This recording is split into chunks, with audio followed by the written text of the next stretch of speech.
One Sunday morning, I was in church, we worshiped, and Faye, I tell you the honest to God, I had this ring on. This ring split in half in the service. And I looked, I said, no one.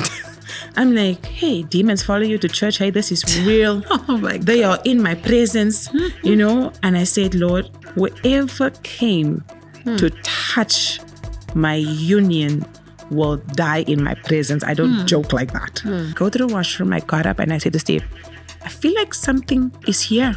Like something is moving. I'm like, is the child alive? Like, what's going on here? He called the nurse. They ran in. They said, no, the child cannot come. No, you're probably feeling some culture. Tamlyn, you have in a cerclage. There is no way. I look at the girl. I said to her, you know what? Not today. Just put your hand there. And if I open up my legs, the child will be there. Child will be there. You could hear like little squeaky things. And I was like, okay, the child is alive. You know, so there's like that fighting spirit is coming back. So I go on my bed. Steve holds the baby. They get the baby out. Steve holds the baby. The baby's alive.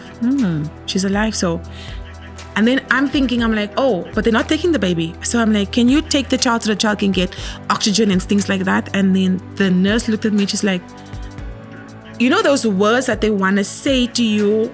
Tamlyn, we don't save at 21 weeks. Tamlyn, we don't save at 22 weeks.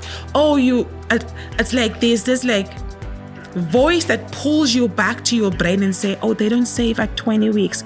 They don't save at 18 weeks. They will fight at 24 weeks, but they won't fight anything before that.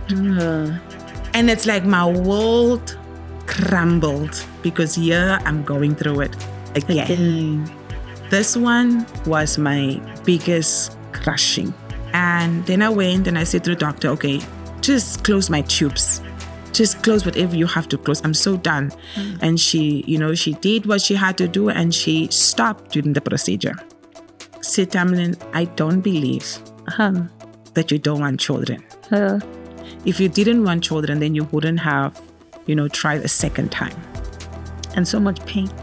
She said to me, your first one was actually worse than your second one. I said, what do you mean? I said, my second one crushed me. Like, why are we having this conversation in this operation room? Like, just finish what you're supposed to do. She said. And the husband consented to that? No, my husband wasn't even in the room. I mean, did he know you went for that? No, procedure? He didn't know. Wow. When I was rebellion, he didn't know I went for that. I just said, I'm going just to clean out everything. No judgment here, just a friendly ear. Tune in every day, bring your worries near. Life couch show, let the heartbeats flow. With AD we heal and grow. Life on the couch with AD. Talk it all out, set your mind free. Life on the couch, stories we share. Hello everyone and welcome to another episode of Live Couch with Faye D. You already know that here we talk about things that happen to the everyday people. We discuss life issues and experiences with the hope that one person gains something or you're able to pick one or two things. Also, we hope that you are able to relate with the stories that we discuss here and understand that you're not alone in that struggle that you're going through. These are shared experiences. It may differ.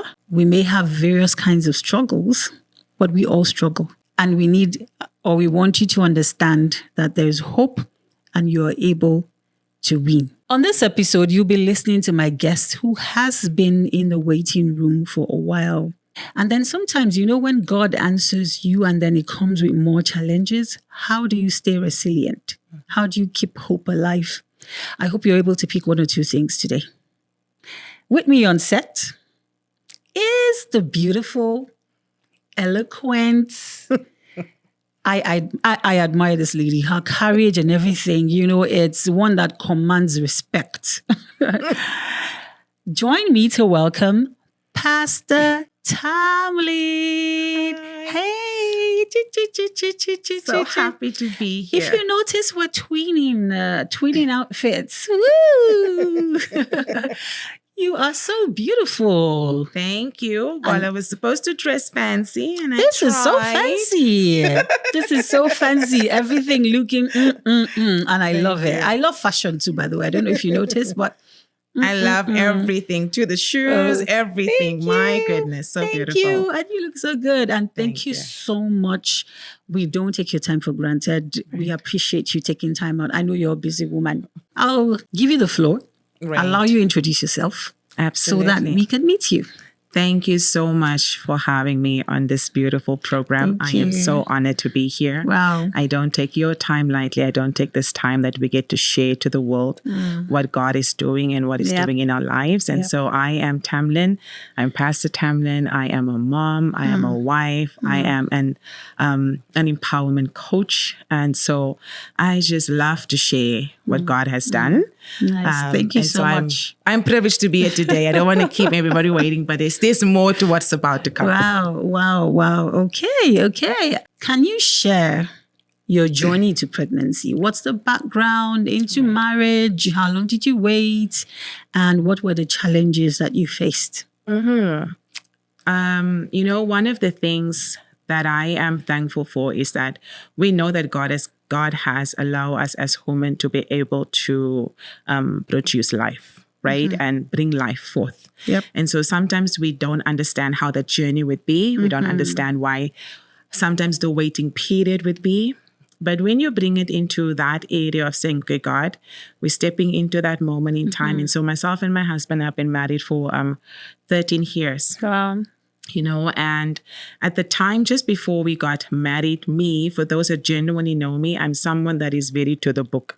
And so I don't want any surprises. I don't like the Lord to answer me on the 99.9 minute, but He's a God that does things like that, Yep. And so when there's moments when it's out of your hands and you don't know how to control things, it's sometimes hard to breathe.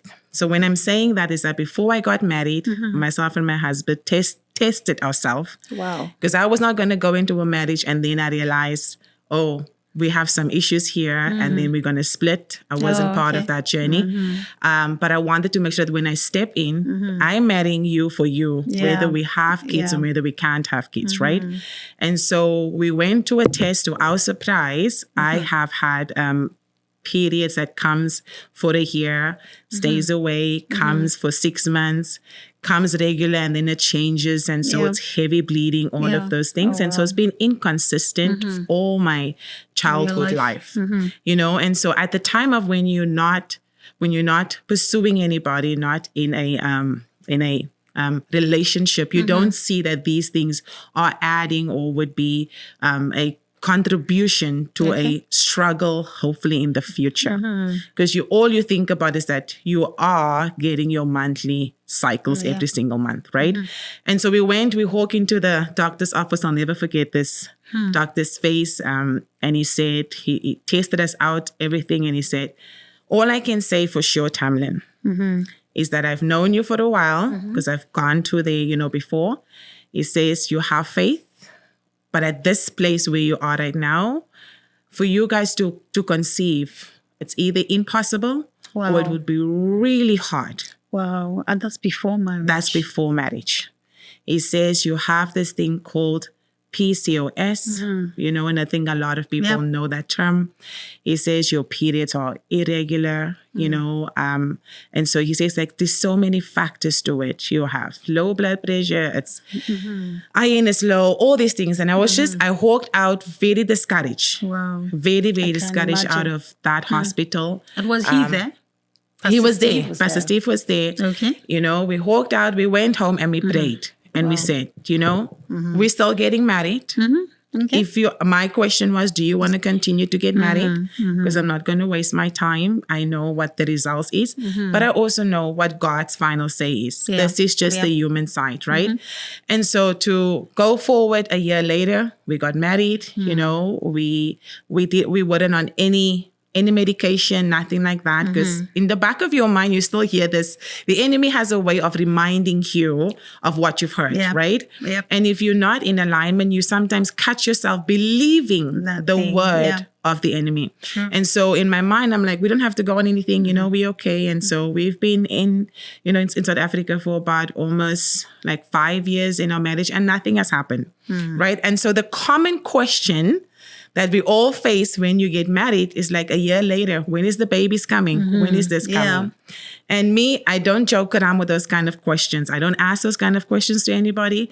And so it was a big trigger when people ask me, when is the baby coming? And at one point I said, if I ever get this question again, you will see someone else erupting out of my skin. I know. Don't ask that question. You don't understand the people's journey, people's circumstances.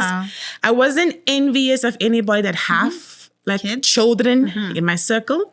I love children. I love, to do events and things like that. So it was always a joy to show up in moments like that. But I didn't like the question of when is it your turn, right? I know. And so with that being said, so we didn't have any children in South Africa. And there was a time that, my grandmother passed. And I just couldn't stand the emptiness of my grandmother in my life. And everybody said, but your mom is alive, your dad is alive. And I said, I get it, but there's something that my grandmother has imparted in my life that speaks volumes that I carry with. And I love my parents to bits. They know that. But they knew the change in me. And so with things happening, we then decided we're going to move to Canada. Okay. And so we came to Canada. And you're in a new country, you wonder, what is the hope? What is the dreams? What if it's a possibility? We don't know. And so we've been here for about 2 years, in the 3rd year, and this would be in our 8 years of marriage, right? And so our 8th year, I just said to my husband, I said, I'm working in this place, and one of the benefits is fertility. And I said, when you look anywhere else, you pay so much money for this, thing. And we've gone through scanning and everything, and it was going to cost us almost $40,000 to go through the whole process. And I was so thankful for this organization that had this benefit for women. And I said to him, I don't think God placed me here by mistake. I'm like, why would I have all the benefits in the world? Is this benefit is here? So I said, okay, you know what? I'm gonna call, and I'm gonna find a fertility clinic and go and check myself out. And it was an intense 14-day that I'll never forget. Intense process of every morning at 5 o'clock, you have to get your injections. They test your blood, they check your hormones, and all of these things to see, okay, is things going to happen? What is happening with your body? You go through all the scans. And then here in Calgary? It was in Ontario. Okay. Ontario here. So I only came to Calgary about 6 years ago. Oh, right. Right. And so we went through everything, and the doctor, I'll never forget, this doctor, he said, was a short little guy. He said, Tamlyn, I give life. And I said, excuse me? He says, yeah, I can give you the baby. And I said, oh no, sorry, doctor. I think we are on 2 different planets here. I said, the Lord is just, it's my belief, God is allowing you to be a part of my journey, and he's giving you the tools and the resources of how to make these things happen. But ultimately, he's the one that creates and that put that sparks there of life. And he says, no, you don't understand. I give life. And I said, well, if life is in your hand, continue. Because I know where life is truly about. And so me and him, there was a time that he was like, I don't think I can actually, like, you can be my client. I think we're gonna have some issues here, because I was not gonna back down that whatever God is about to do is gonna be about God. It's not gonna be about someone else. Right. And how does that matter? Do your job. Like, I know you're getting paid to do this job. Just do your job. But he was phenomenal in going through everything else. But I think it's like sometimes when people's belief is different, that's something that I've with the Lord taught me. I'm not someone that is into conflict, in terms of debating God and debating the word. I'm like, I know what I believe. If you want to be taught, I can teach you, but I'm not here to argue, right?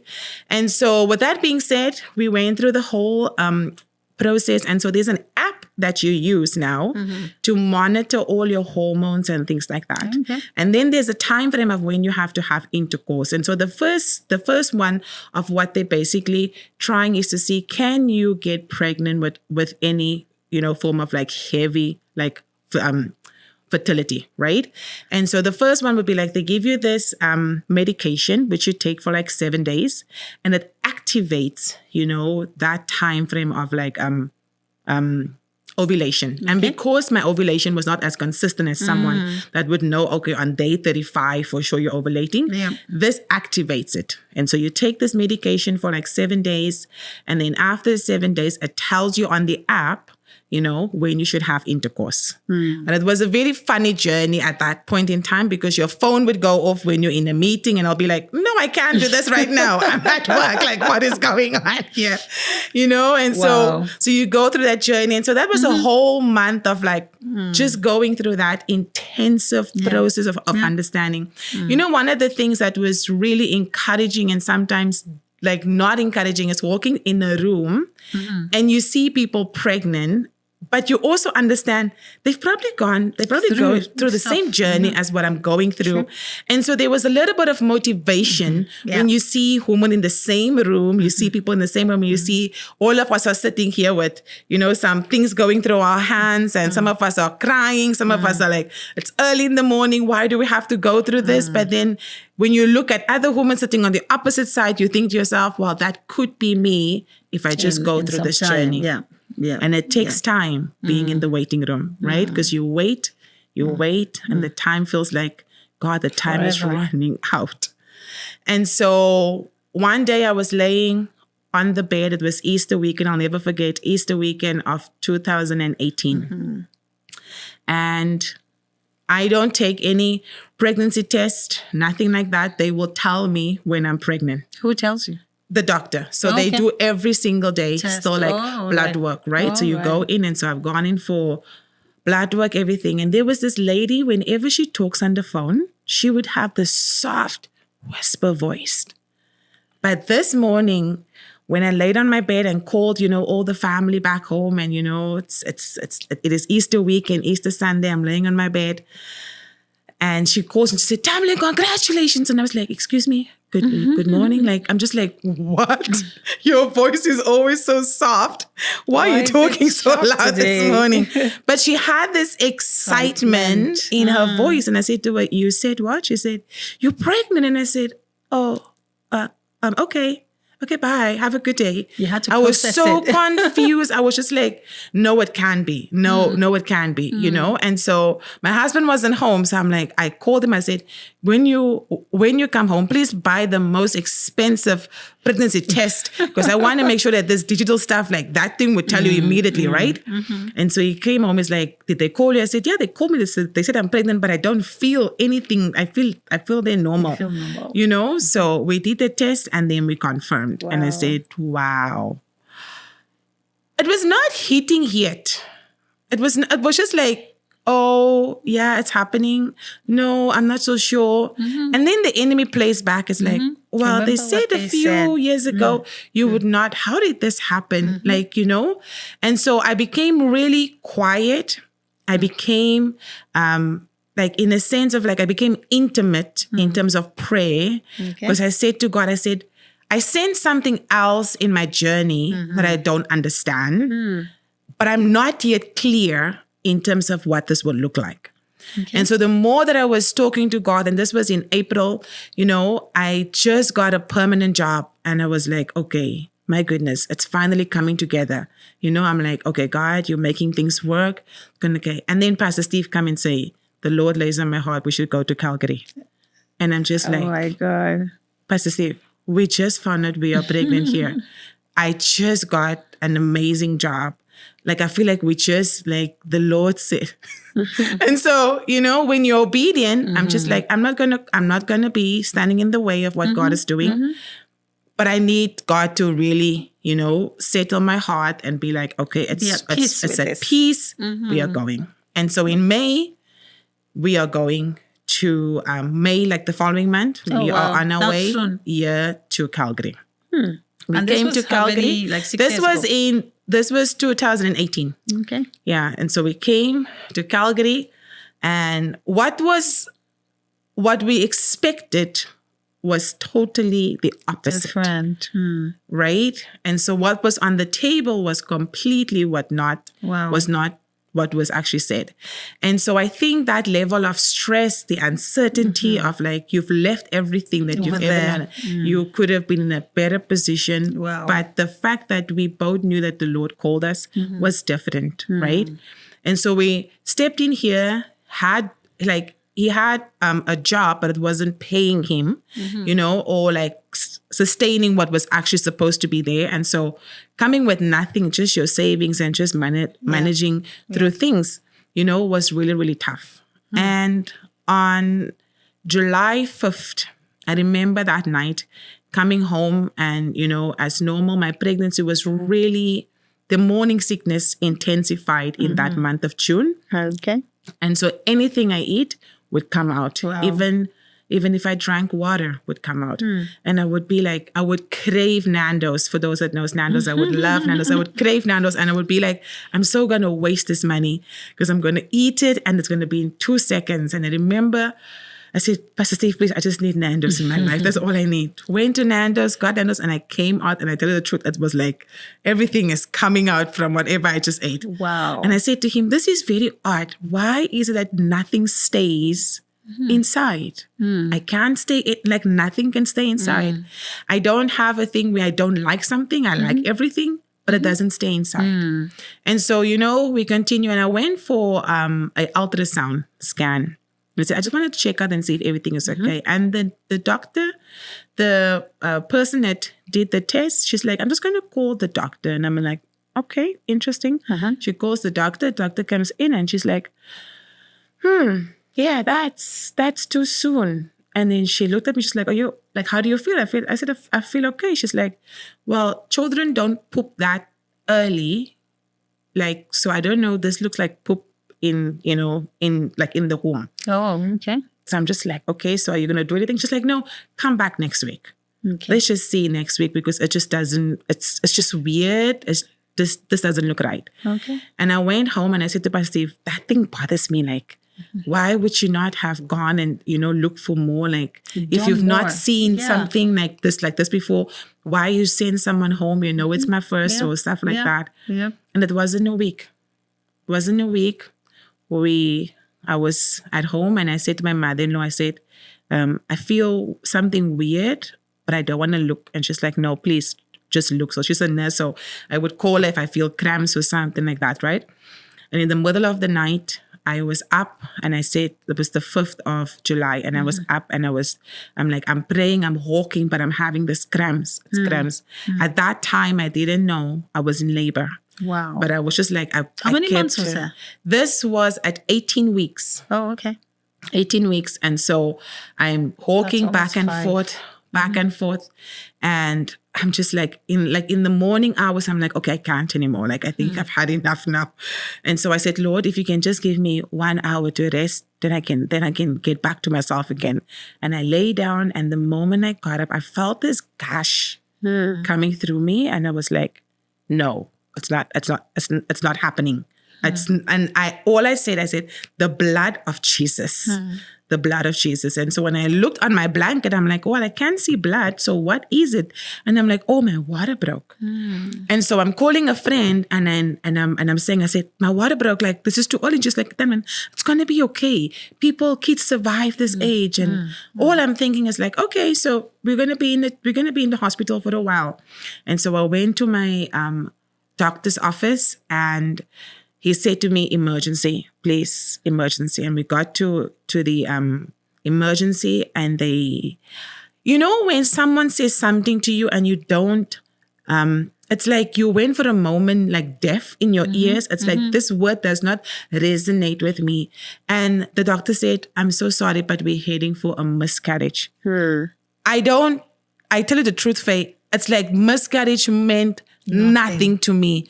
All I thought about, this baby's coming early, and so our journey would start early. Yeah. I did not think for a moment that I'm about to lose this child or there's something happening. And he said to me, he said, I'm going to do one more scan and see where baby. And he puts the camera, the screen, and I can't see the baby. So where is this baby? Wow. So he's There's looking. no baby in there? There's no baby on the screen. Okay. So I'm getting emotional because I remember this so vividly. And I remember looking at the screen. It's okay. I remember looking at the screen and Pastor Steve was standing next to me and the nurse next to me. And I remember her just, going, whew. It's like, okay, that's kind of weird. Like, where is this baby? And he said, okay, we've tried everything because we've been in this room for almost 2 hours. Wow. And I'm just not stop bleeding. I said, you know what? I said, Steve, can you just pray one more time? Just whatever you have to get yourself together, just pray that the Lord just give me the strength to give birth to whatever is coming out because I don't know what is happening right now. And he looked at me and, it's like you both look at each other and it's like you can't process what is happening. And there was this moment, this deep prayer in my heart was like, Lord, if you're going to do anything, 1, they will not suck this child out of me. And 2, you will give me the opportunity to give birth. And if this is the only thing that I'm going to do in life, then you're going to have to take me through this. And I look at the doctor and I said to him, can I push? Because something feels like it wants to come out. And he said, yes.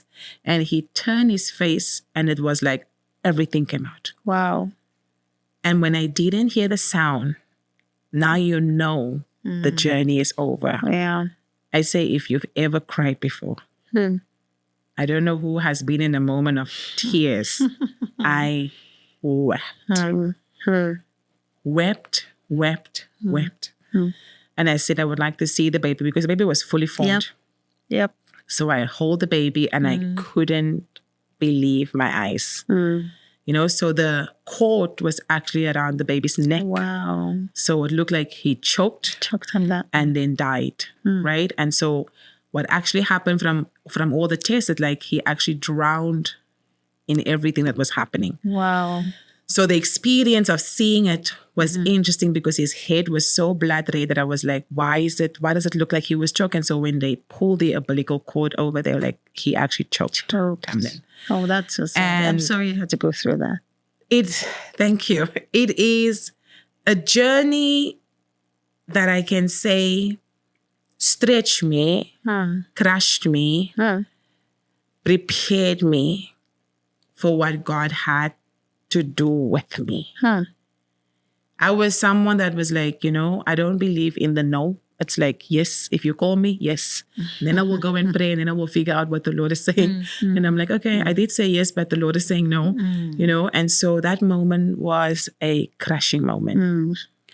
But I walked out of there, I'll never forget the lady walking into the room, when everything is done, they asked me, what will I do with the body? And I said, well, in my culture, we don't just, like everybody's culture is different. For us, I would want to have a funeral. This was life. This was, the Lord has given this to us. And so I said, I want to go through a funeral service and all of those things. I don't know how that looks like, but it's not something I want to talk about right now. Just want to process what has happened.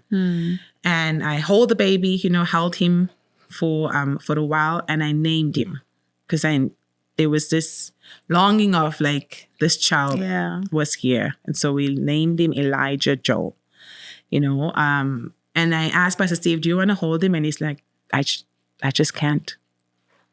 I just can't.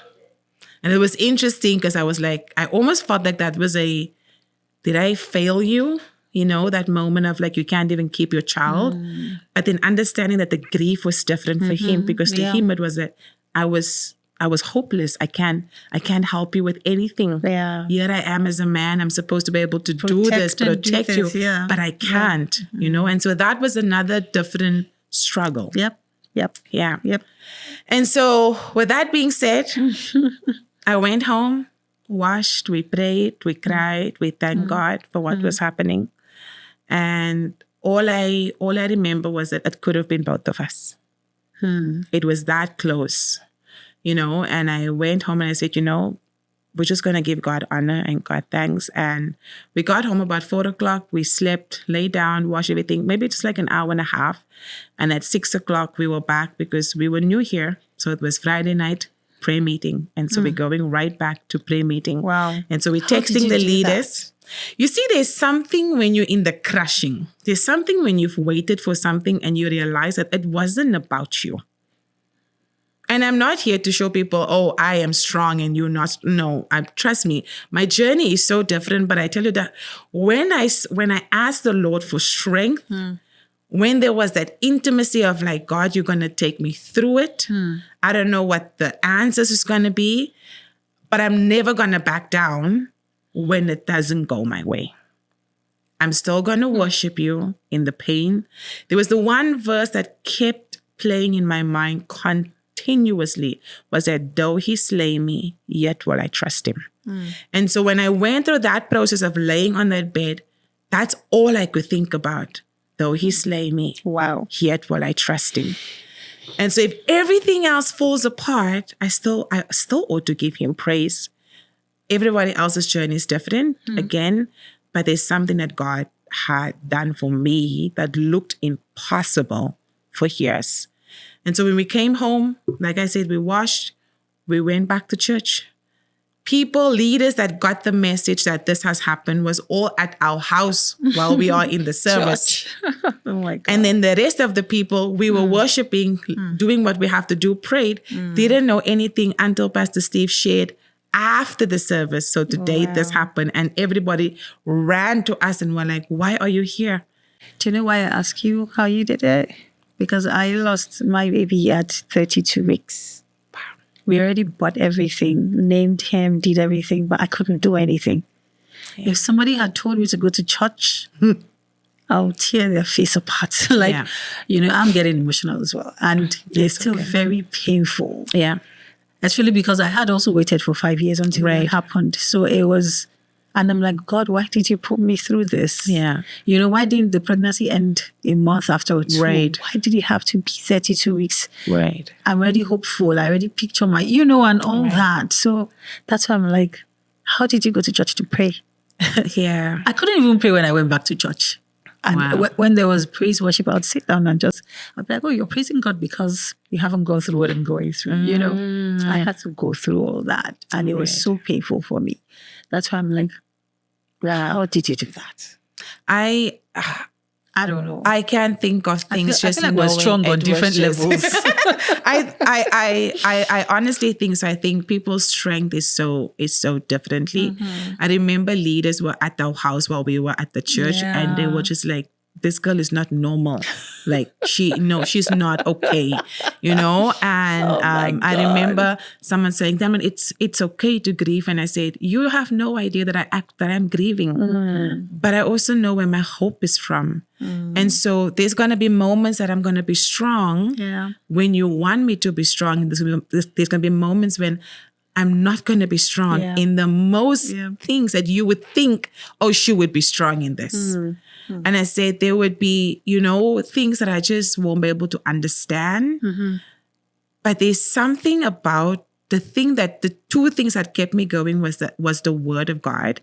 And the second thing was that God called us here. What was it about Calgary? There had to be something. That God allowed me to be crushed here. That there was something that I couldn't understand. At one point when people asked me to share my story, I just said, no, I can't anymore. I feel like I'm exhausted of sharing the same story and over. If you've not learned my story yet, if you've not been provoked or challenged by it yet, then I don't think every time I share it, it will not make any difference. So I said, you know what? I'm just going to write a book and I'm going to leave it there. And if you ever want to read my story, buy the book. That's it. And I named that book Wounded Healer because I felt like I had a wound, but I was healed in a different way. Okay. And so I wrote the book and I left it. And trust me, people haven't read the book. Like I didn't even know you have a book. I wrote that book in that year. Never reproduced the book again. Just left it there. Wow. And one lady, one young adult, she said, Pastor, I'm so sorry, but I'm finally reading your book. Why does no one talk about your book? And I said, my darling, it is not for everybody. So if you want to understand me better, if you want to understand why I fight the way I fight, then you have to go and read the book. But that's why I'm not the people that I'm. What's the title of your book? So people Wounded Healer. But it's nowhere. I would have to go. Not on Amazon? Nowhere. I just printed hard copies, sold 300, and that's it. I was just one. There's lots of people, because you see people face value. Yeah. People are going through a lot. Yeah. So please. True. Put your book on Amazon, because that's what's happening now. People don't want the hard copy. Put it on Amazon. All we have to do is click and. That is true. You can rent, you can buy. Please. That's true. I thought I would put that in there. Okay. Thank you. So and so for those that go through loss, even though your faith is there, your faith get tested, right? Tell me about it. And I remember there was this beautiful lady in our church, and she was pregnant, and I was so excited, and I was like, oh my goodness, I'm going to do the baby shower, in my basement. And I remember people were like, why would she do that? She just lost a baby. Is she trying to, console herself? And I said, excuse me? What do you mean? Like, in my grief, you think I can't celebrate someone else? And, it just brought me joy to be able to do that for her. Someone else. And so, but there was something that happened in our marriage that it felt like we were drifting apart. Pastor Steve was in church, like invested in church. I was trying to figure out, okay, how do I comfort the pain without... How do you recover? How do I recover from this?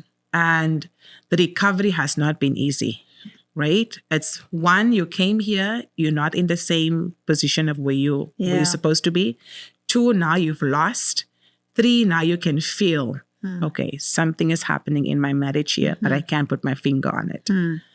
And so it was in October of 2018 that I looked at Pastor Steve and I said, listen, I told you before, and I told you 8 years ago, 9 years ago to be exact, I said, I did not marry you to have children. And so if this is where the Lord had to crush us, break us, prepare us, I'm not giving up on you, right? But we're not also going to stay where we are. Because right now, it looks like the enemy wants to really come in here. One Sunday morning, I was in church, we worshiped, and Faye, I tell you the honest to God, I had this ring on. There's a ring split in half in the service. And I looked, I said, no one.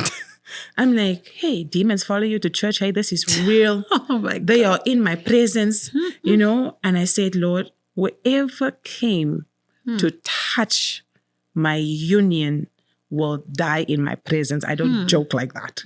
I said, whoever came. And I said, like, we will flip this church upside down. I went up and I said, it is time to pray. If you've never prayed, that morning people reconciled in marriages like never before. I said, I stood in this church worshiping God. Everybody's worshiping here. And my ring split in half. And what kind of thing? Is it plastic? No, it's not. It's a white gold ring. It's a normal ring. Like, to split in half? No, that doesn't make sense. Like, the enemy should be after you in such a way that he will... I'm like, if you physically want to show me that, Matt, I'm like, no. That's not going to happen. It's not going to happen. And so, we prayed and we went for like counseling and things like that. And the biggest thing for him was overcoming the fact that he couldn't protect me. Yet to me, it didn't feel like that. It didn't move me. I didn't think like that. But that crushing was too heavy. For him. It was so heavy. The wait in the waiting room was long. You trust it, you believe. And now it's like, okay, we know God gives life and God takes life. And so now it's almost like you become resentful and you don't want to be at home, because at home is where the room is. Yeah. At home is where all the clothing is. At home is where the smell of, the baby things are, is where you've prepared things. And we never went into the room. Reminds you. Yeah. So we just closed that door and passed it to the washroom and said, the day that we're ready to unpack things again, we will unpack things again. And so in all honesty, after that, I said, I have no interest. I don't have a desire To have a child? to have a child. Maybe it was with my lips, but in my heart, it was something different. Yeah. Right? And so deep down, it's like, okay, you'll count the years, right? Oh, it would have been 1 year. Oh, it would have been 2 years. Oh, And so I don't drive, so I don't find myself at the gravesite every single day. But I learned in marriage counseling that Pastor Steve found himself every single day at the gravesite. Oh, wow. Because it was like one of those like moments of like, you shouldn't be here. You should be at home with us. Wow. And so I was like, oh, this is interesting. I didn't think that he would go there every single day. In any case, and so that was 2018. And so never pursued anything. I was just like, okay, I'm just going to put myself into ministry, delve into it. And people do that very well. They find something to cover up something else. Yeah. Tell me about But there's there's a day when it comes, when it explodes, right? Like you're going to come back. You can run, but you can't hide. And so I get myself into ministry and I'm like, it's going, we're growing. We are, yes, God, you are doing something. Okay, Jesus, thank you. Amazing. And then 2020 comes as pandemic. Right? We resign from the place where we are and we take a break of just rest. And in that period, I said, okay, now that we're in the period of resting, maybe I can prepare myself again. And so I go get my fertility medication and I go through the same process again here in Calgary. And so they test me to see did anything happen in the first pregnancy that was abnormal. Nothing happened according to the paperwork, right? Okay. And so my gynae, she said, I'm not really sure what you have. I suspect that you have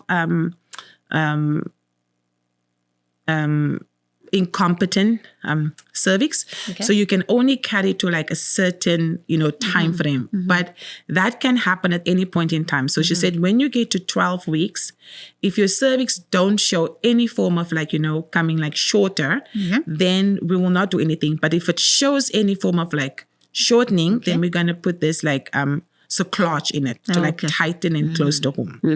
And so we go through it, come at 12 weeks.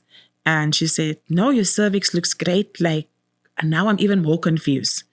And I said to her, okay, please, all I'm asking you, just make sure that we don't lose this, like this one. Okay. Even though in your heart, they can't do anything, but you still just trust, right? You just put everything out there. Yeah.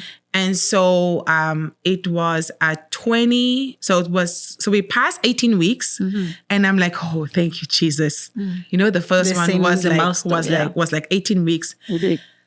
And I'm like, okay. And there was one bishop, he used to text me every single day faithfully. Okay, we're on week like 20. Wow. We're on week 19, like constantly.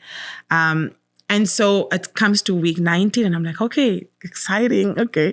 Week 20, we go find out if it's a girl or a boy and we have a gender reveal. And this was 2020. This was 2020. Okay. Now you must know, 2020, the moment I found out I was pregnant, by 3 months I was on bed rest. Doctor said, okay, let's just treat this as if this is like incompetent cervix, right? So just rest, anything. Okay, fine. Do slow things, do what I gotta do. And then she's like, at 18 weeks, she's like, you know what? I think your cervix is shortening a little bit. So we will definitely maybe put in, the cerclage or just to see. And then it's like, no, I think we're okay. Went into the hospital. No, we came out. We are absolutely fine. And she comes back again the next day and she's like, I think we should do the cerclage again. Like maybe it's just a thing. Do the cerclage. And so 20 weeks come. We know now like what we have, but we don't know really. It's like a surprise, a gender reveal. And so we go home, we do the gender reveal and I'm laying on the couch. And at that time I was praying for a girl. And I was like, oh God, I had a boy now. Now I want a girl. It'd be nice. Or maybe even twins would be like, there's no twins in this thing, right? And so my mother-in-law is here and No, my mother-in-law wasn't here. No, she wasn't here. So we all just excited for what God is doing. And that night, we shouted, okay, it was a girl. Everybody, we were a small group of people. It's COVID, just like a small, those like a handful of people with us. And we are so happy. And I haven't moved. I was just excited, but I just laid on the couch. And the night, as I'm laying on the couch, I'm like, okay, it's time to go to bed. Like, I just feel like I don't want to go to bed. Like, you almost feel like something is about to happen. Yeah. So I got up and I said, Steve, something weird feels down here. I hope this is not. Jesus, please don't do this to us. Like, we just found out, And I said, no, this is a weird discharge that's coming from here. Let's rather go to the emergency. Went to the emergency. They kept us in. My white blood cells count was extremely either low or high. One of the ones that cause like high, like infection. Okay, it goes high because it's attacking. Yeah. It goes high. So it was so high, and they were like, Tamlyn, I honestly, I really can't remember anymore. They're like, Tamlyn, we have to fetch the baby. And I said, no. Oh, the doctor said that. Doctor said, yeah. I said, no, we're not doing this. No.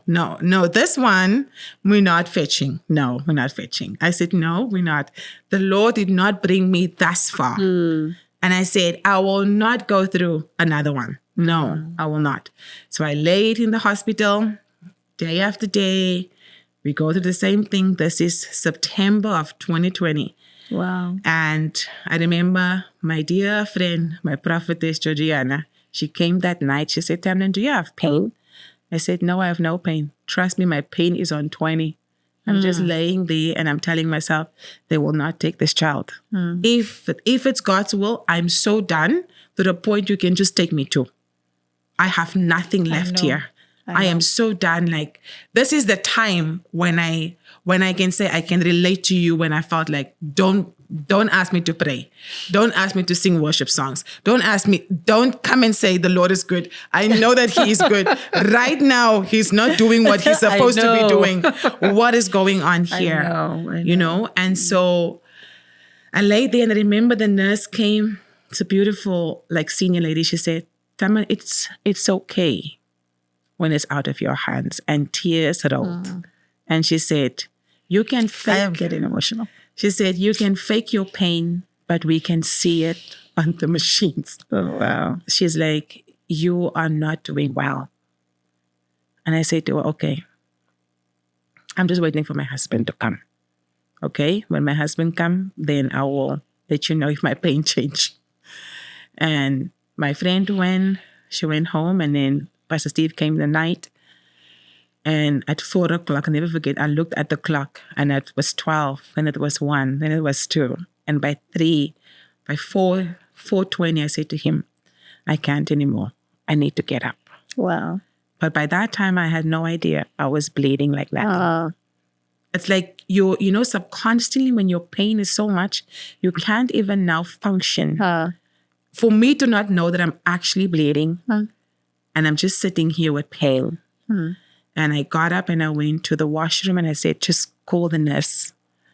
And when I said, God, I'm not going to lose this child here. I'm not going to lose this child here. Do what you have to do. Because now you have to remember, I have a cerclage in. So they have to go and cut the cerclage and get the child in. And so I go to the washroom. I got up and I said to Steve, I feel like something is here. Like something is moving. I'm like, is the child alive? Like, what's going on here? He called the nurse. They ran in. They said, no, the child cannot come. No, you're probably feeling something. Tamlyn, you have in a cerclage. There is no way. I look at the girl. I said to her, you know what? Not today. Just put your hand there. And if I open up my legs, the child will be there. Child will be there. You could hear like little squeaky things. And I was like, okay, the child is alive. So there's like that fighting spirit that's coming back.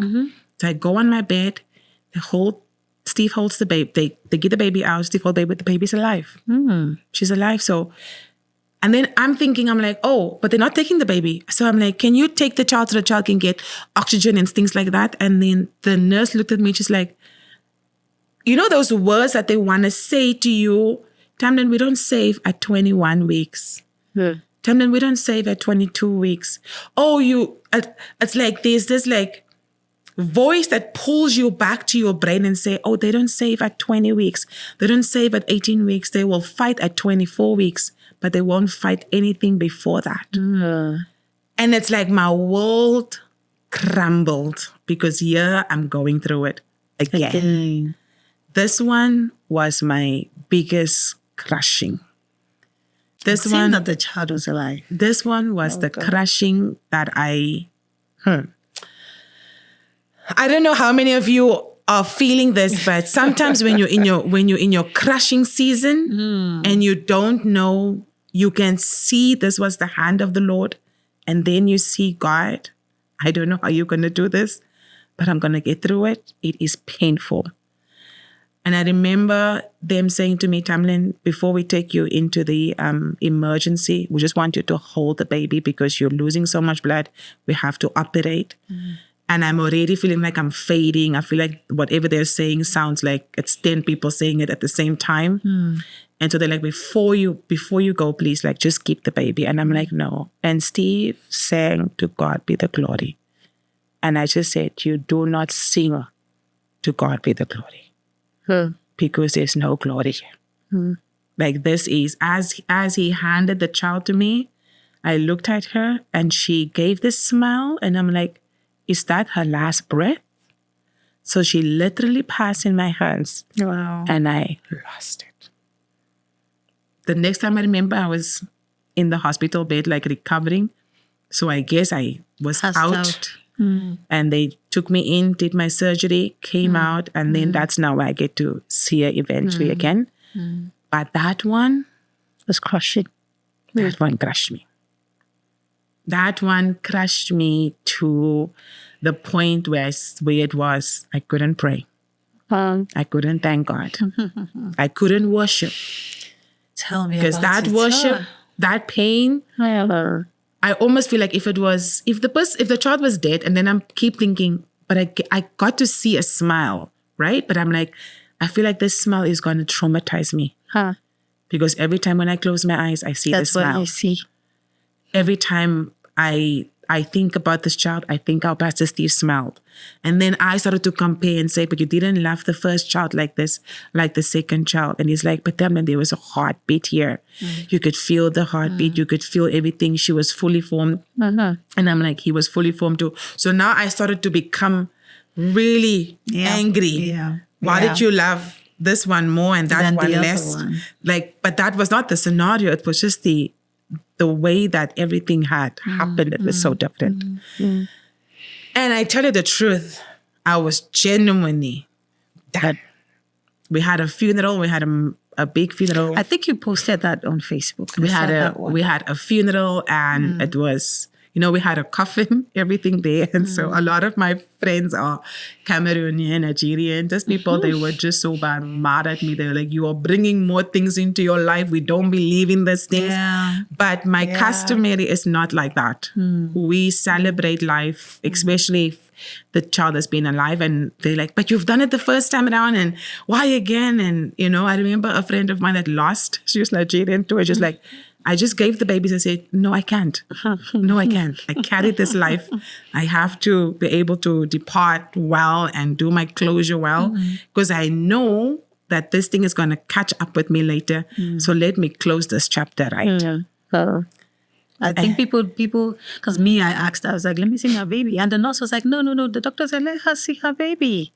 And I was like, God, this is just my husband's, the feet, long feet. And, the doctor had told me, this will be a tall child, like bigger than, if it's 6 months, you see. And all that, expectation, full hair, beautiful. Wow.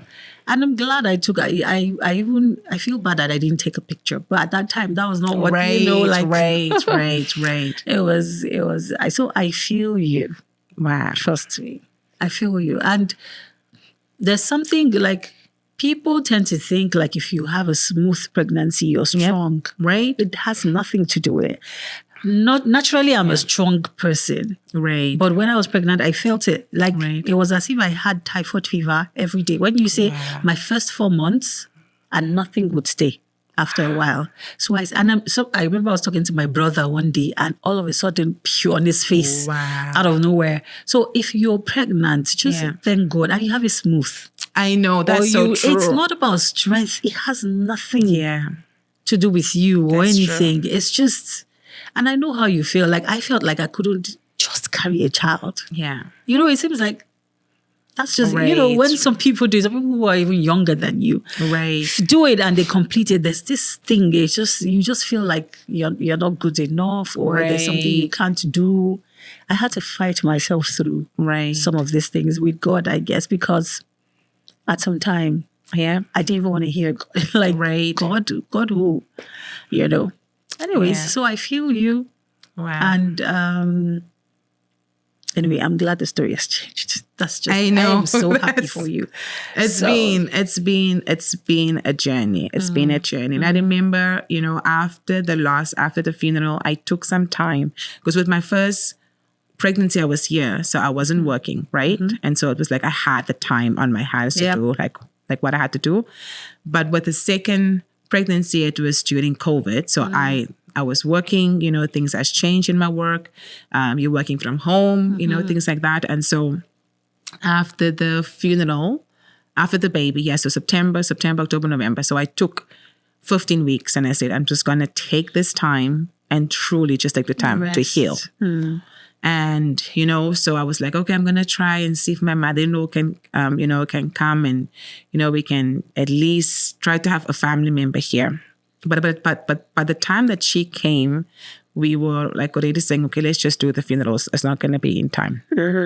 And so we did the funeral. And then after the funeral, I just felt like, okay, Tamlyn, it's time to get back up. But I had that like rebellious spirit in me.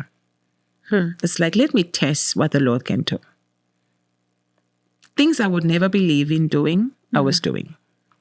Things I was just like, let's say, for instance, things that might look very simple to someone else. To me, it was a big thing, People that wear tattoos and stuff, I'm just like, I don't know where you get the grace to do that kind of thing, So I remember Adonia, I remember seeing, there's like eyebrow, microblading thing, whatever. And I thought, what is this? This looks interesting.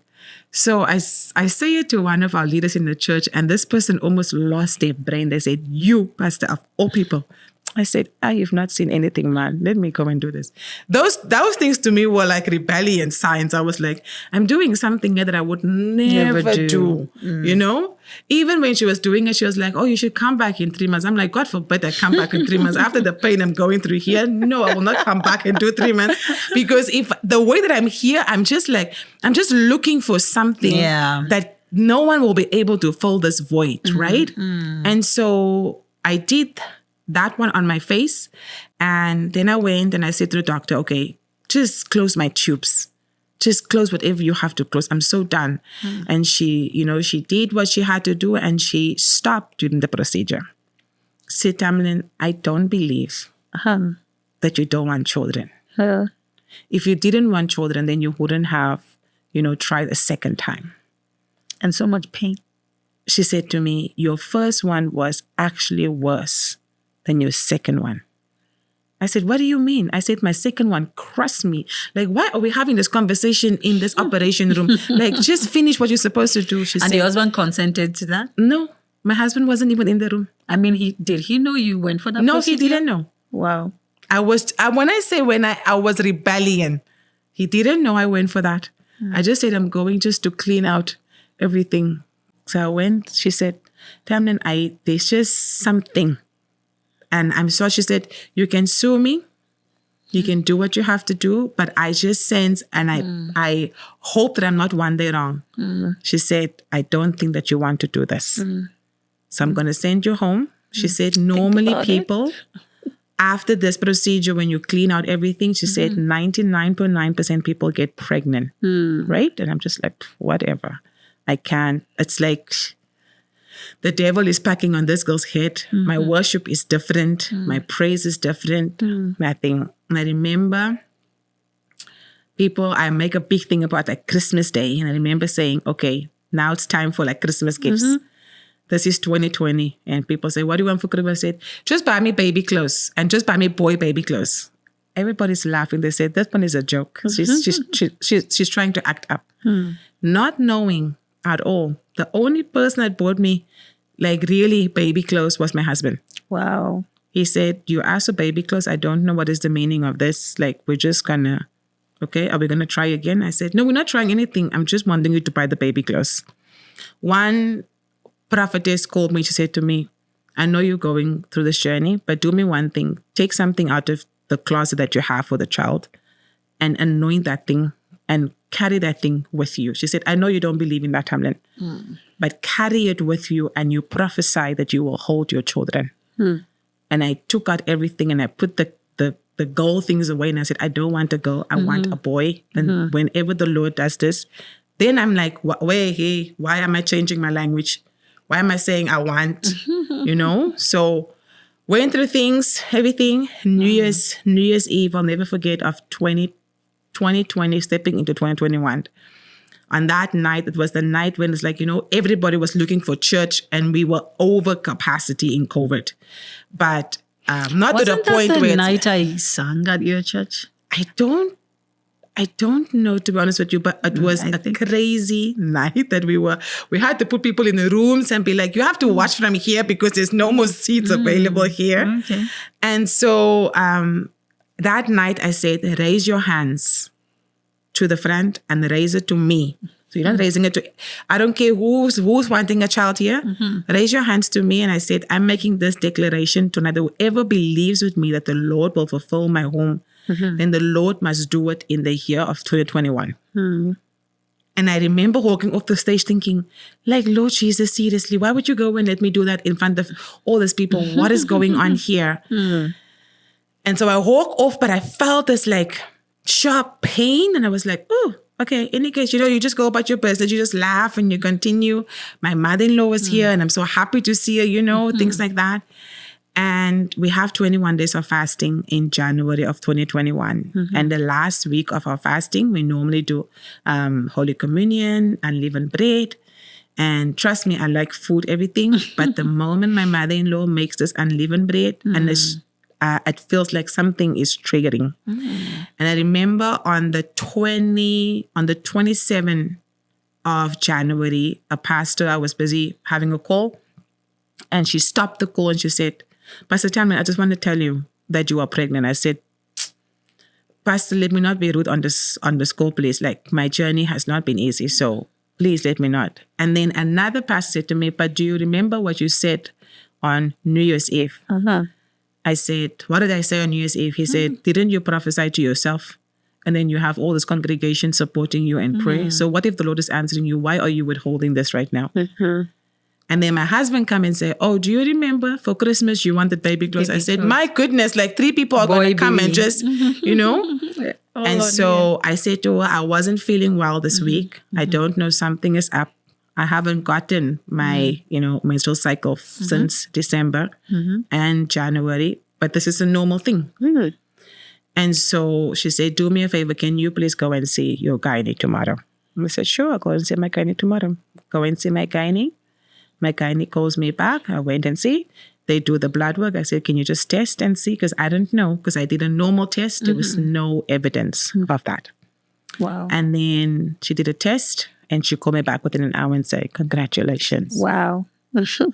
This is no fertility. This is nothing. This is a doctor not listening to the voice of me. But if she believes in God, or if she had whatever the Holy Spirit was doing at that moment in time, was listening to that inner voice, don't do this. And so now the fight is different. I am ready for war. Because I'm like, enemy, you came twice. You will not come a third time. So my prayer, the moment I found that I was praying, I said, Lord, whatever you do, get me to 24 weeks. Whatever you do. I don't care what the condition of this child will be, but get me to 24 weeks. Because by 24 weeks, they would fight. Right? Sometimes you have to be careful what you ask the Lord for. Because he could have asked for 30 weeks. I could have asked for 30 weeks. I could have asked but for I full get cycle. you. I know what you mean. I asked for Because of 24 the weeks. experiences.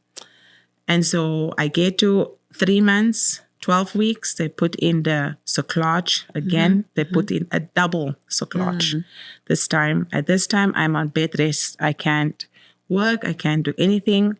People going to the mall that wants me to go to the mall, we will be doing videos and they will show me how the mall look. They'll be like, it's empty, Tamlyn. You're not missing anything. The laying, the not doing anything, even though I had a great support with me at home, I felt that the enemy was using my great support to almost keep me apart. I didn't, when people come and say, oh, Tamlyn, you were so rude with your mother-in-law. I said, what do you mean rude with my mother-in-law? I said, I want no one in my presence. No one. I don't care who you were. I just wanted no one. The pain, the trauma, the fear. The fear was the biggest thing. Was that I don't care how someone prayed and believed.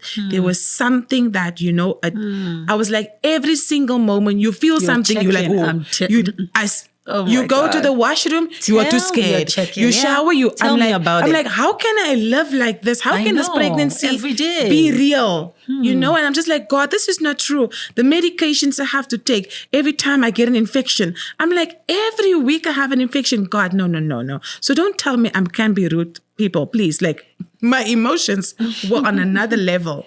And even though people has gone through losses, I was just like, I can't relate to you right now. This journey, it is complicated. It is. I am trying just to fight. I feel you. There was moments that I remember friends came to talk to me and say, Tamlyn, just be different. I said, I sat there, my tears would roll, but I would be so numb in my mind. I'm thinking, you have no idea. Clue. You have no clue. Except you walk that walk. And except you have been this journey. You have no idea. And there was a time that I asked her, I said to the Lord, all those that are in my journey, give them a snippet of what my brain are going through, because I'm tired of explaining. Because now I'm becoming quiet. Now I'm becoming just like, you bring my food, I go. To the point I'll be living in the same house. They'll be cooking food. I'll be ordering food from Skip the Dishes. I don't want to bother anybody with anything. I don't want to be a burden to anybody. Where my mother-in-law would get so mad, I'll be like, I just don't have the energy to explain to someone that I don't want to bother you to bring me juice when you're in the same house as me. It's not like we have a big house. Like, it's like literally she has to walk to 1 second to get me something. I don't want anybody to be bothered.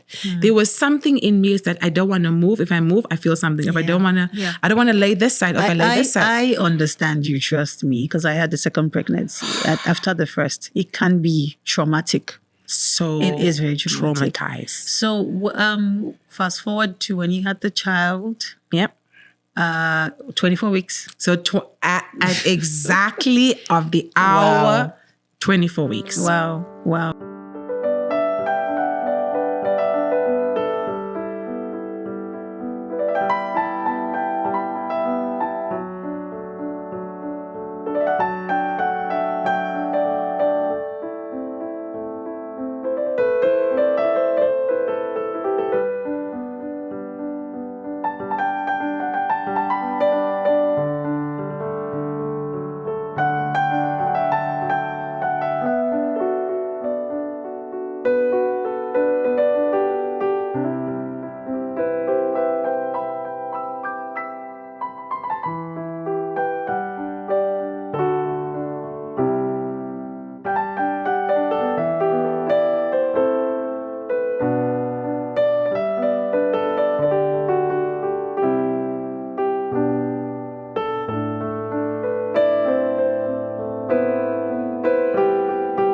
24 weeks. And 2 weeks before we had Micah, our little one, I went into the hospital. The doctor said it doesn't look good. Tamlyn, what do you want to do if baby comes early?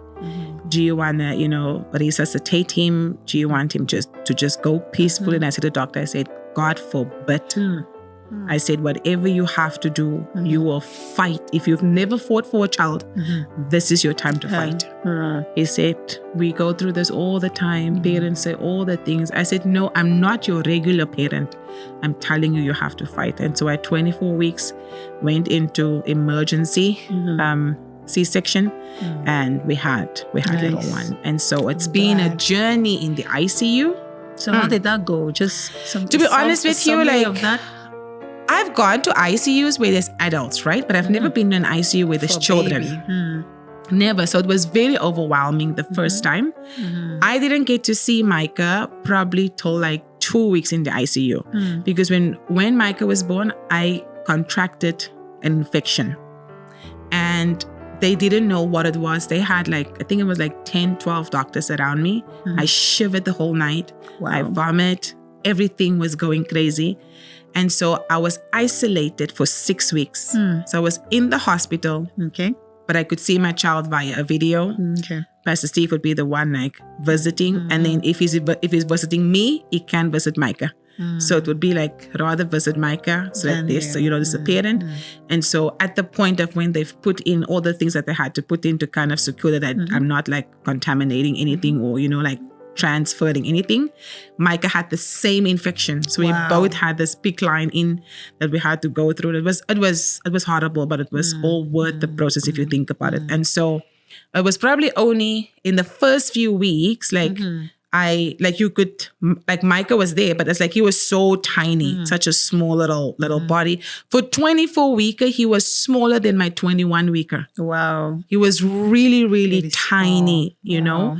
And so we couldn't, like the first few weeks, you couldn't like really touch him, hold him, nothing like that. You would try to put your finger in and maybe, hopefully you'll be like, please just grab my finger, and so it was only maybe in the third week that we could actually now do the kangaroo style. What did it feel like seeing him grow gradually?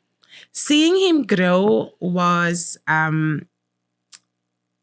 it was an in-between emotion. So he was at the very far end, and we knew that now that you've gone into the hospital a couple of times, the kids in the far end are the kids that's the sickest, right? And so it's like they need quietness to be able to grow. And so you're in your room, things like that. One of the things that we did consistently in that room, we sang continuously. Okay. There was 3 songs that for me was very important, like the whole journey through. It was Believe for It by Stacey Winans, Never Lost. And I said, God, you never lose a battle. Okay. And you will never waste the battle. Oh, nice. Right? And then the other one was Worthy Is Your Name. Those 3 songs. Worthy is your name. Those 3 songs were our songs. And when we sang Worthy Is Your Name, Micah would be out of the blue lifting up his hands. Like things that you would be like, I'm like, this is just God, people. I can't make this up. You have to see videos like that. Wow. So those were the songs that was like, my goodness, I can't. Like those songs kept me. Never Lost as I was going into like theater was what playing. What song is that?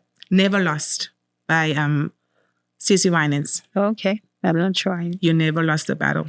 Oh, okay. It's a really powerful song. And so I just remember saying, God, you will never lose the battle and you will never waste the battle.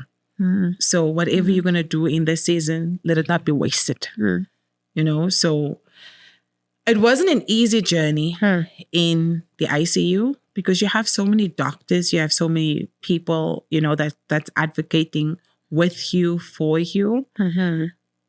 But it was a very depressing environment because you never know what news you get today. You're going to get. So fear as well. Fear was a I hope constant. I don't go there and you could go in there so excited and be like, oh, your child has probably done something awesome during the night. And then you're just like, oh God, here we go again. Oh, what medication do they have to test again? Okay, Tamlyn, his lungs is still not where it's supposed to be. Okay, now we're not sure if it's the lungs or is it the heart. We have to open this side. Wow. Or we have to do a lumbar puncture. He got an infection. And I'm just like, he's so tiny. Why is he going through so all fragile. of these things?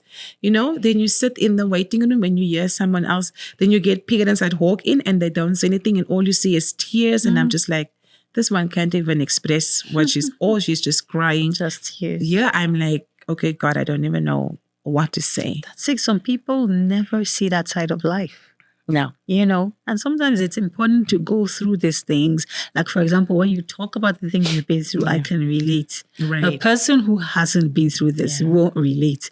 And maybe, sometimes I'm like, okay, maybe I have been through these things for a reason later in life. I have no idea because I still don't have answers to it. Right.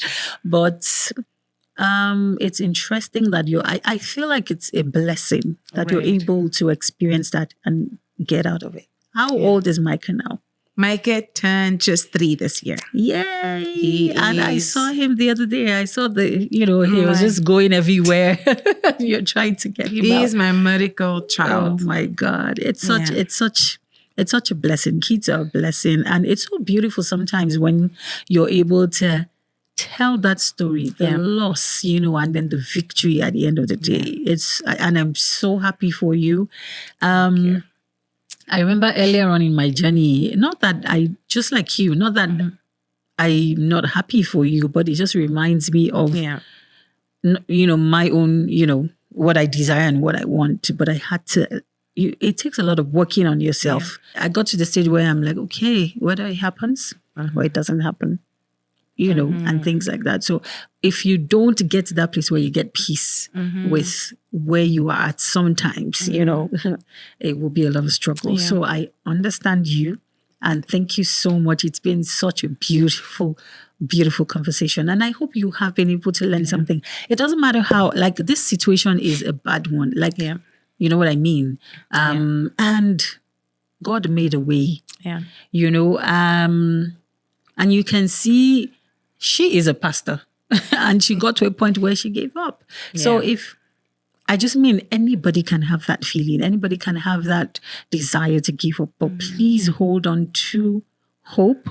Hold on to light. It will work out at the end of the day. And sometimes it's not the way, like a lot of us have a picture. Yeah. This is how my prayers will be answered or this is how this will happen. Sometimes it's the way you want it to happen is not what God has planned for you. True. We have to be okay with that. Do you have one word for anybody out there going through, whether waiting, whether their child is in ICU, because I know that fear, whether it's a risky pregnancy or, some pregnancy backed with, like if you've lost a child and you have another pregnancy, that the fear is real. It's like it stands beside you.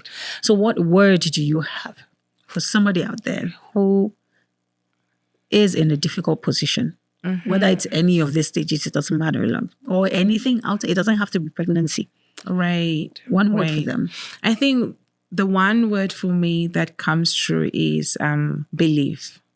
There's some stuff that someone else will never believe what you believe. And so if you know what God had promised, right? Many, many years ago, like when I was a teenager, we used to do this thing. They take a little thread and they put a needle on it. And some people might say it's demonic or whatever, but I don't know. Like it was just like this fun thing we used to do. And so if the thread goes fast, it means that you're going to have quick children. Okay. If the thread goes around, it's just probably a make-believe thing. If the thread goes long, it goes like, whoa, we're not sure about your children. So I remember this lady doing it on me and she's like, oh my goodness, your thread is going, you're going to have a lot of children. And so moments when you don't have, you sometimes, all the things that you've done in life, the things that I haven't shared is that I prayed many, many times as a teenager. God let me never go through losing a child. My father has been in the funeral industry that time, like when I was younger. And so I would see children, parents giving birth, kids dying in my own family, kids dying, and then we go to funerals. So I would be like, let me never go through this. Because when I'm there helping my dad, preparing for the funeral, I'm just so broken. I'm just like, Dad, this is so broken. This is worse than an adult dying. I know. So I said, God, let me never go through this. And then yet, He puts you through that. At many times, I don't understand why He put me through it. But when people now come into counseling and people say, I'm going through divorce, I can relate with divorce, but I can relate with grief. Yeah. I can relate Yeah. with loss. Yeah. I can relate with the fear of the unknown. When someone walk into your place and they say, Tamlyn, I don't know how to have hope. I can relate to With having that. hope in the midst of when you are feeling hopeless. And the best person to help a person is someone who has experienced it. I say there is really something, in it that, and I honestly believe when you believe in something, you will put your whole heart into Yeah. it. If you believe and say, okay, God, I trust that you're going to do this, everything assigned to that, let me not move focus. Let me start trusting you because I tried it on my own. Yeah. I went through fertility. I did my own thing, my own way. Yeah. But when I gave it to you, my mouth could not contain what you were about to say and speak through me. But I was standing there saying, put your hand and raise your hand towards me. So sometimes you have to also become quiet. Everybody wants to know your business. There's a moment when you have to I became extremely quiet. My own family didn't know I was pregnant till probably 18 weeks Wow. of my pregnancy. I did not tell anybody besides 3 or 4 people that was prayer warriors in my journey the whole time through. Yep. Because it's when the enemy wants to fight you and he fights you this hard, know that there's something greater inside of you.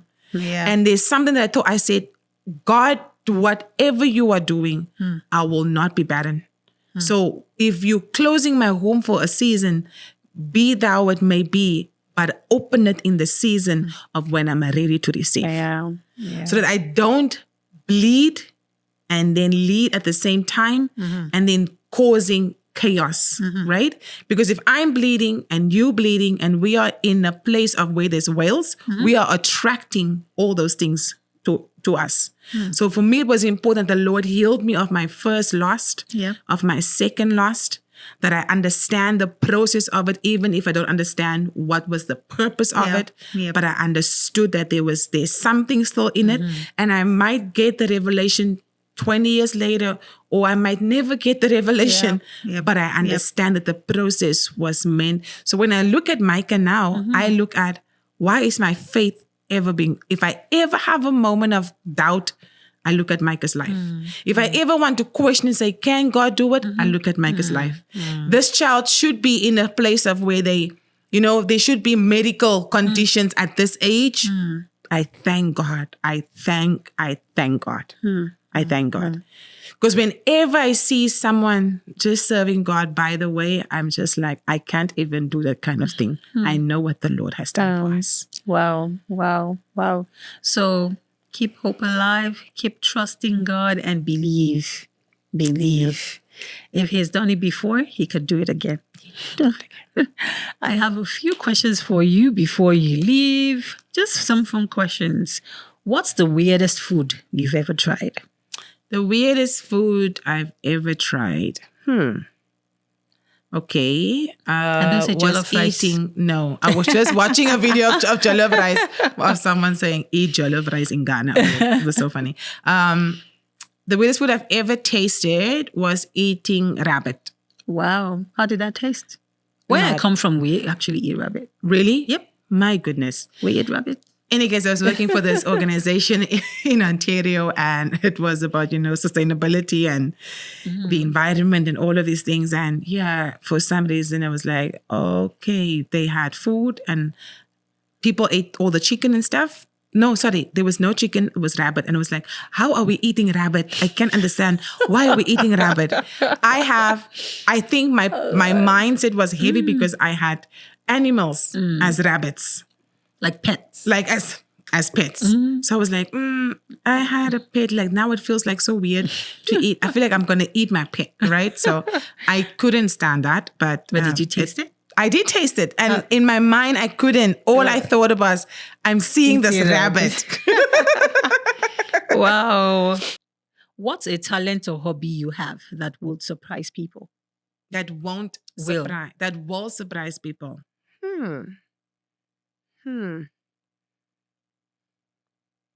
I don't know. I feel like people know quite a bit. So it depends, like if it's new people they want.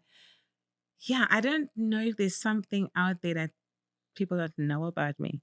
Okay, can I just revert this back to you maybe? What do you know about me?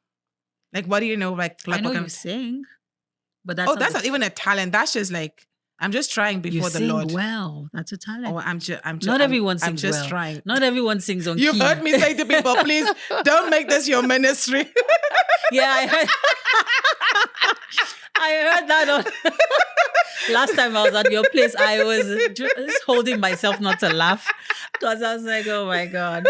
So you sing well. A lot of people will only know you as a pastor or somebody who speaks, but Right. you sing really well. I've heard you sing. I think that's a thing. Well, that I know. You speak Okay. well too. I did- That's something. One of the things that really, if you want to get me in my comfort zone, Mhm. if you want to see me like be Tamlyn, but out Mhm. everything aside, Uh-huh. is give me things to like design. All right, nice. So I get very into like designing. Okay. And that's posters, that's videos, that's all Oh. of those things, or That's like interesting to writing know. and like scripting. When I want to make so- a poster, I know what to call. Oh yeah, no doubt. Trust me.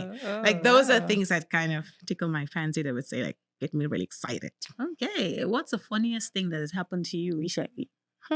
Jesus, funniest thing. Okay, I went for an interview Mhm. in our organization, Mhm. and I'm not a natural nervous person. Okay. But because it was my manager and the HR, I Mm-hmm. was just like, it's so worse when it's internal, Mhm. right? And so I walk in there and I probably blaring out like, "Ah," and my HR manager said, Tamlyn, pause, close your eyes. Said, put your hands on your, on And you oh laugh. my goodness, on my lap, and then breathe in and breathe out. And I'm just like, what the heck?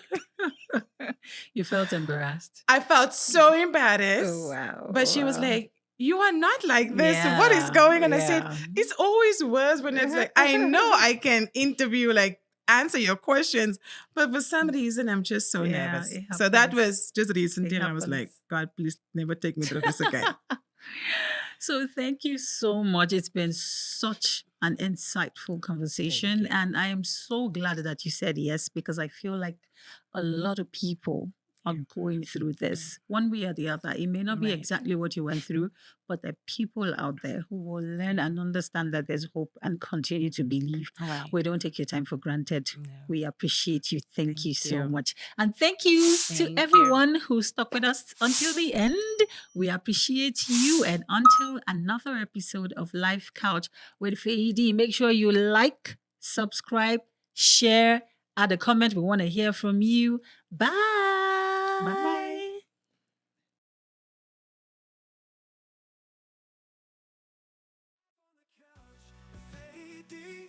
Talk it all out, set your mind free. Life on the couch, stories we share.